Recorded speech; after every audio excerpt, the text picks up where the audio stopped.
onye obodo ka na-agwa gị tụgharịa ka ebe na-eme onye gị ji kwadozi ka ndị India onye nwụrụ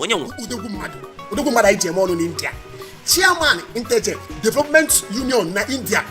Mr. Ifeanyi Raphael Idoko anyị wetara irokotiri ọ ga-agụ ọ na-ewute anyị akwa ozi on Friday 5th April na Parampara New Delhi India akwakwa ya na-akwakwa na nteje abụọ so mụnwa na-akwado ka mmeka njebe India ka anyị sonye na akwamospari ugwu ikpeazụ mana isi na a na-akwakwa ya na nteje rapụzienu nke India ka ndị nọ n'India ga nke ọga nke nteje ma aga India Mr. Chukwuma Okwuwa Ojichukwu bụrụ ụzọ ọ kwụgburu m ụgwọ ife niile mee avil arrangement si mgbakọtara India ka nsoro na akwamozu sa achọ m ije India ndị nọ na Nigeria kwa mana ka ọ ka mma ọ gbasara gị echi mma sekandara n'anya agaghị eji akpụrụ obi Rafael ka kpọ ndị nekwe gara aga site n'ebere nke Chukwu azụ ike na ndụba